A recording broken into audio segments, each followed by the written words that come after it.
doing just a quick vlog. Just a few things I wanted to talk about with the channel. Son and I talked about the country roads take me home, which I believe that's where I mention it.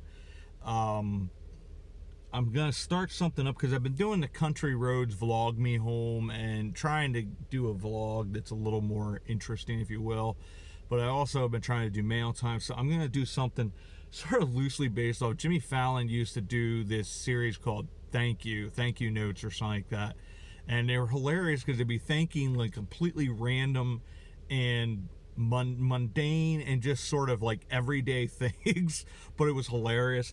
But I want to do something called thank you notes, which is going to be like my mail time, if you will. So I'm going to separate that from the vlogs and stuff like that. I'm going to try to come up with a little bit more, not necessarily scripted, but a little more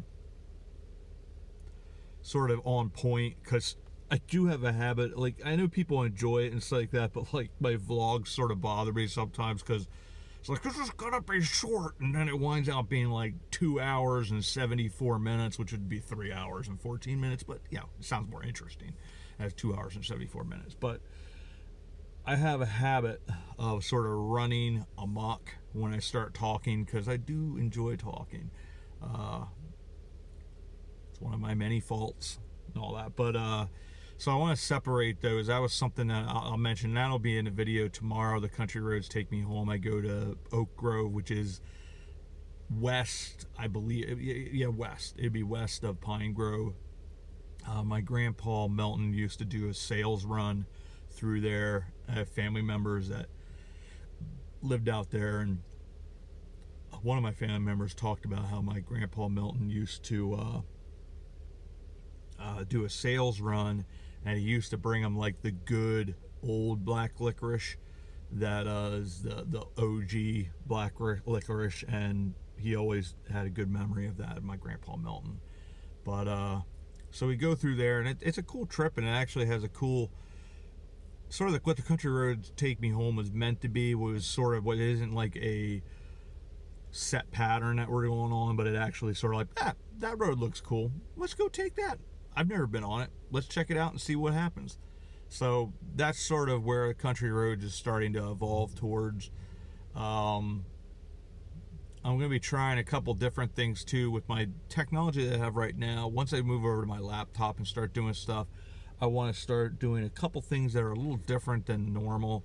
And by the way, I'm waiting here in the giant parking lot because I'm picking up a grocery order. But I figured this would be as good a time as ever, because today, Friday, is going to be busy. I got a bunch of different stuff that I'm doing, and tomorrow is going to be busy. So I'm hoping Sunday again I'll get out, do live filming.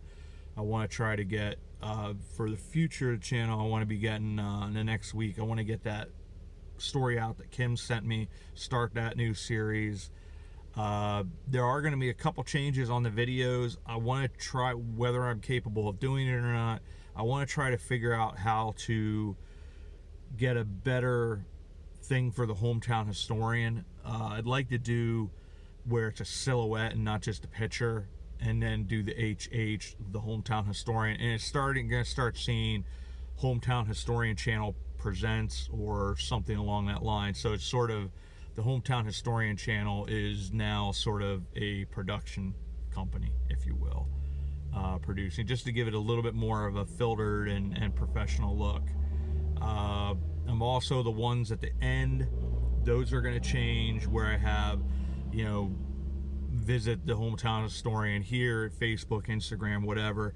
I want to have something that's a little more concise, a little more clean on those as well. Plus I've decided I'm going to start up Patreon, because I feel the channel's at a place now where I'm able to go out, I'm healthy enough where I'm actually able to do what I'm doing, and at the end of the day, getting that support will allow me to continue to go out further and further to find more of these really cool sites for content and things like that, and then start visiting things like training stations and doing train rides, doing some things of that nature too. So that basically the purpose of it is purely to support the channel right now, until I get to that point where I am monetized.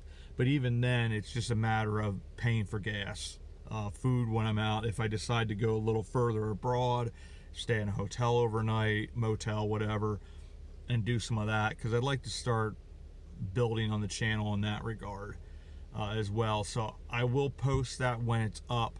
There'll be a Patreon page on the end of, like Cliff does with the Wandering Woodsman, where it lists the people that support your channel. I do want to try to come up with something as well where I'm not a big fan of having content specifically for Patreon supporters, because I think that's a little unfair to everybody that's been so supportive. So I want to do something a little more like, I'll wind out shipping people different things that are personalized from me, from the channel, things of that nature that I think are really, really cool.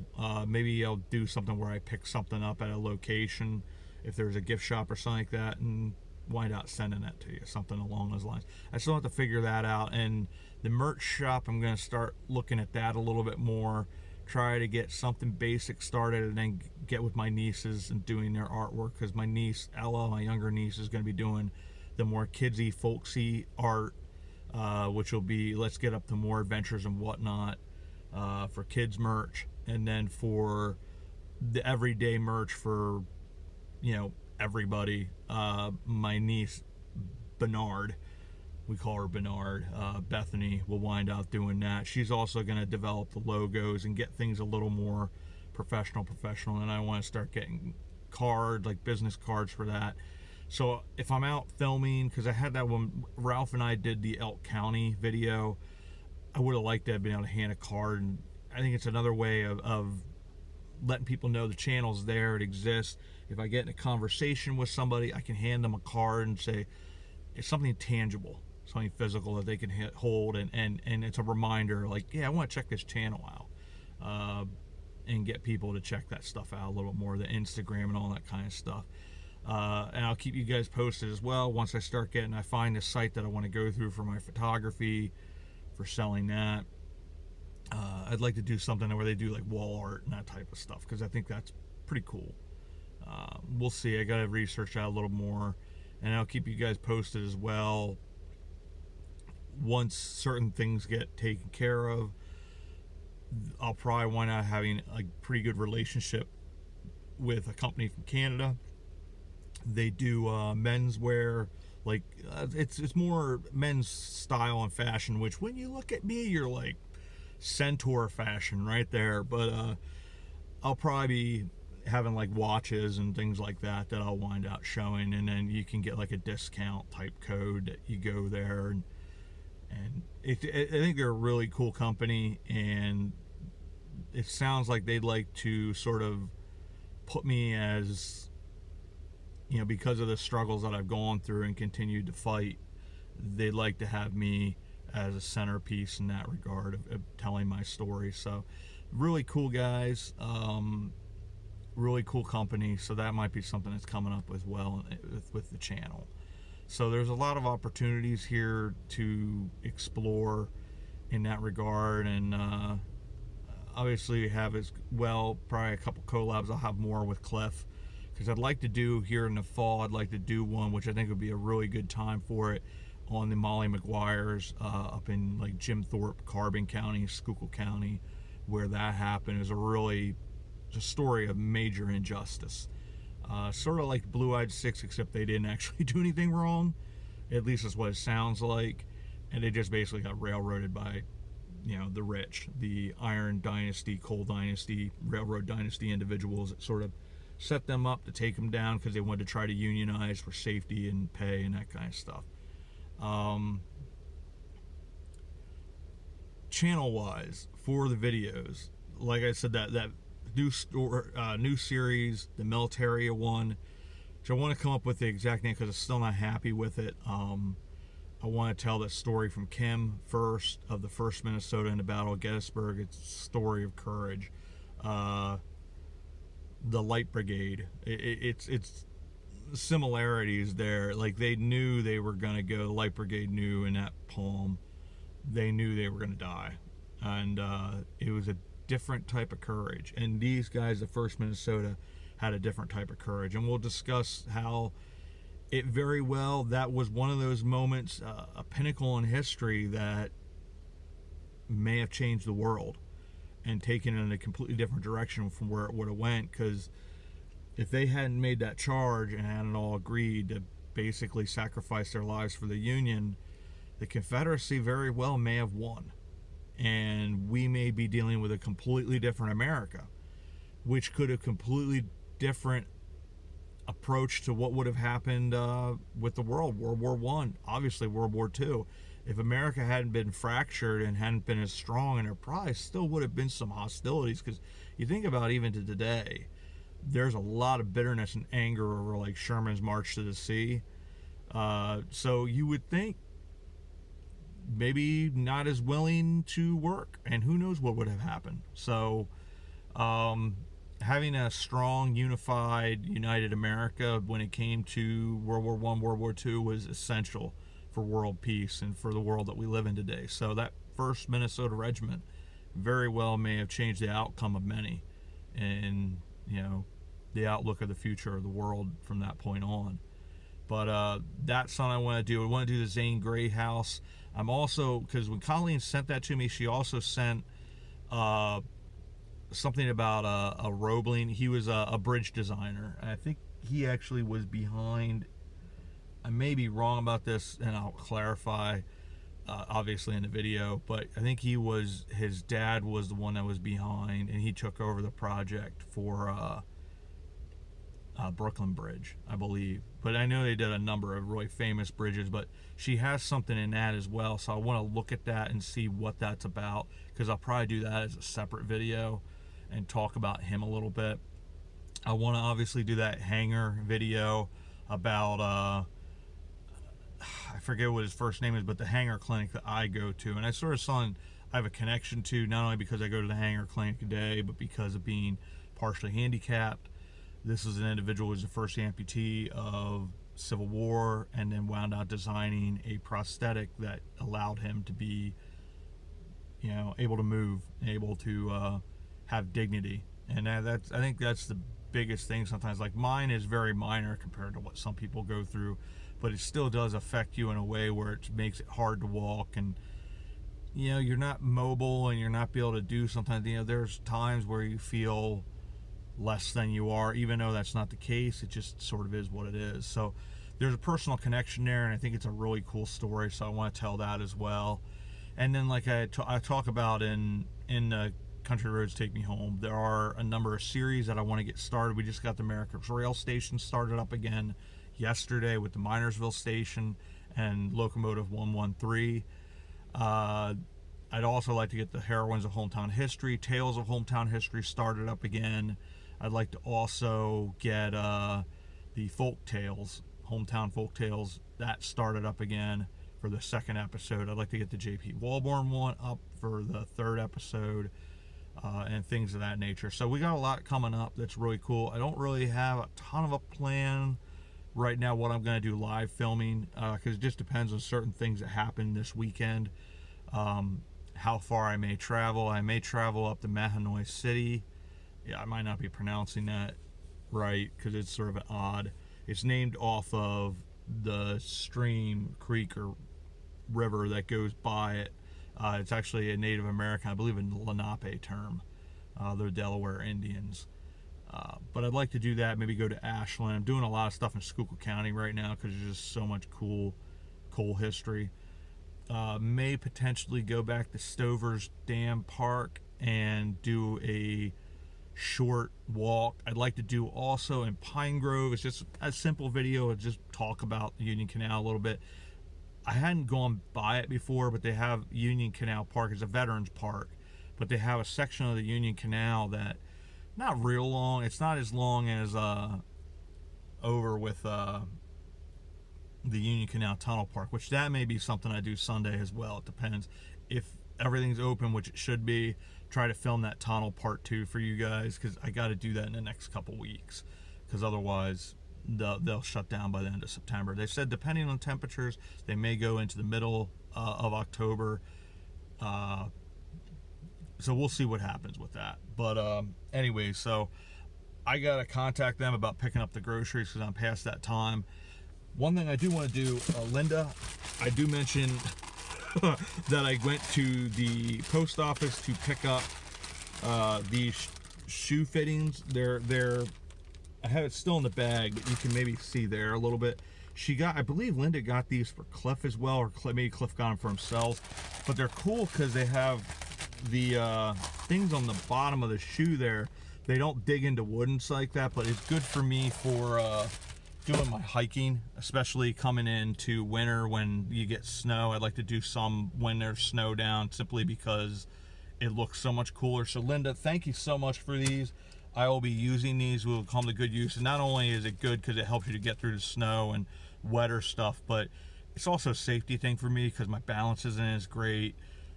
That is going to be fantastic. So thank you so much, Linda, for that. I also want to say thank you to Sam and Carol once again for your generous gift. You guys have been so kind to me with the gifts that you've sent continually, and that really means the world. Thank you to Kate as well. You sent me a phenomenal gift. We've talked about that. It came at just the right time. Thank you for the card. I loved it. It had the doggy on it, and it's just very, very cool. I'm trying to think if I have that here somewhere, but that's the one thing when you're sort of living out of, like, you don't know what, stuff gets misplaced, and you're sort of like, darn it. Yep, here it is. This is the card from Kate. Thank you so much, Kate. It really means the world to me. And I will mention here again in the Country Roads Take Me Home, I say thank you so much to everybody that keeps up with me. Kate, Robbie, I forgot to mention Colleen. Sorry, Colleen. There's so many of them. Kim keeps up with me. John, thank you. Not only did you name Chuck, but you contact me from time to time just to see how things are going. Cheryl, of course. Cheryl and Chris, you guys have been so awesome with the videos and things that you have sent. We just did one on my head, just a Whitefield house. I kept on calling it Whitfield for some reason because my brain just didn't compute. Maybe I have a little dyslexia, I don't know. But anyways, you guys are awesome. Angela, thank you. You contact me quite a bit as well. We text back and forth. Really appreciate that. Just everybody that's so kind. Linda, once again with you. There's also a couple other individuals that would prefer not to be mentioned, so I don't mention them by name, but you know who you are. Thank you. Really a lot of great information that are giving. I believe Linda as well, another Linda, who sent me a bunch of different food and stuff, things of that nature for keto, and it's gone to good use. It's been delicious. I love the pills as well. They've helped my brain sort of function. These are krill type thing, but that really sort of cleared my mind, because with the fibromyalgia, it gets pretty weird sometimes. But you guys have been awesome. To Concerned Grandma, I just wanted to let you know, if I didn't say it in a previous video, Cliff and I and Wandering Woodsman thanks you as well. We went out to eat. Thank you so much. We love going to the buddies and just hanging out. We usually go do a film or something like that, or do whatever. So we've got something I'm hoping pretty big probably coming up in some point here that we got to get together on. But I do want to do that Molly Maguire's will be the big one, like the Blue-Eyed 6-1. But I'll go and research everything, go up to Summit Hill where the murder happened, go to where all the grave sites are. There's 2 of them I'm not quite sure, but the other 5 I know exactly where they are, because I got a book. I believe it was a book that was donated by Sellers Books there in Jim Thorpe. He like just donated it to me. So that video will be thanks to him. So I'll wind up dedicating that to him and his store. We'll probably even stop in and talk to him about it and say, hey, we're up here doing the Molly Maguire's video. This is because of you, because of the book that you donated. So thank you. Just to give him a little more shout out as well, because it's a really, really neat store, really neat guy, really cool guy. It's a good place. I love bookstores, especially the smaller bookstores like that, because they have such personality. And last but not least, you'll probably be seeing on one of the videos coming up, I want to find the appropriate one that will be dedicated to my friend Kurt. Didn't know Kurt terribly well, but Kurt and a number of other friends that are into comics, we're going to do this comics panel page, get that started up again. Unfortunately, and Kurt had also offered, which I wish I had, everything being so nuts, he wanted to help with the channel, to help me get some of the professional fee and stuff like that. Unfortunately, Kurt passed away the other day, and he was a really, really good guy. And it really took me by surprise, because my friend Steve had put something up. They're hilarious. I'll have to maybe post them, that were Kurt and Steve's idea to do sort of silly commercials to promote the channel, and they were so well done. And I never had seen him before. And the one, he acts like he's a British, you know, sophisticated person, and it was hilarious. And I had mentioned, I was like, hey, maybe we need to try to get everybody together again to get this channel going, because it's something I think would be fantastic. And that was when Steve let me know, hey, Kurt actually just passed the other day. And it was like, so rest in peace, my friend. He was a phenomenal photographer, a phenomenal man. So I hope you're up in heaven having a blast doing your photography, photographing things that you've never seen before and all that kind of stuff. And he's a good guy. So rest in peace, my friend. May the journey across the river be well, and we will see you another day, in the future. So I want to say thank you once again to everybody. This channel has been phenomenal. It's been a great experience. So thank you for that. You guys have made it that way. You really have. You've made this channel what it is. And I thank you for that. I thank everybody that I thanked before. As always, Itchy, we will see you about town.